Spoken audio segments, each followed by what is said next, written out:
Tessa Garufi. I am 11 years old. I go to the Qualters Middle School in Mansfield. My sister is Gianna. I'm Gianna Garufi. I am 6 years old. I'm in first grade, and I'm in the Robinson Elementary School in Mansfield. On Sunday mornings, I normally don't want to get out of bed, and Gianna's always very loud, so I have to get out of bed. Hi, I'm Nicole Garufi.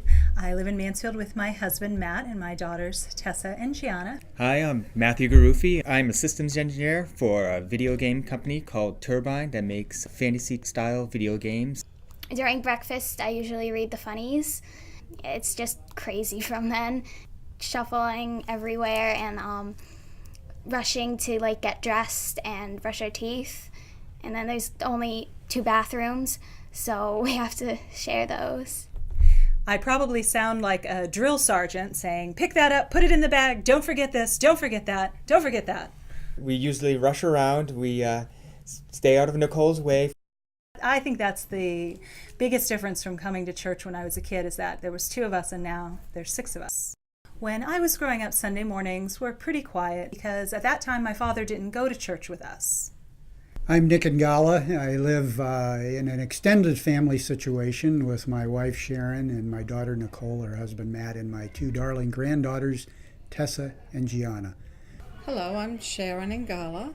I live in Mansfield. I'm married to Nick. My grandchildren are Tessa and Gianna. My daughters Nicole and my son-in-law Matthew. Well, how did I come to Jesus? That, to me at least, is interesting and might be interesting to other people. I was raised a Roman Catholic. When I got to be a teenager, one of the rebellious things I did was rebel against the faith of my mother and father, or at least the religion of my mother and father. And as I proceeded to grow from teenage to young adulthood, I became more or less amoral. I met Sharon, and there was, as anyone might expect, a little bit of, or more than a little bit of consternation between the 2 families. One, the Catholic, how can you marry a Protestant girl? And then the Protestant girl saying, I'm not going to be married anywhere else besides in the Church of Christ. I really didn't care. And then my daughter was born, Nicole was born, she came along, and I knew it was important to have a grounding in something. I wasn't really concerned at that time what it might be. Sharon had continued to go to church. She took Nicole to church with her. Well, it was something I planned on doing from the beginning, bringing Nicole to church, and she came to church when she was tiny. Now, this went on my entire life, and now I'm 64 years old, so it went on for more than 40 years until I turned 60 and looked at my life, which caused me then to say to myself, let me look again at this faith that I learned when I was a child and had rejected up until now. And Sharon had always been the rock. She had always been an example of how, at least in my mind, a Christian life should be lived.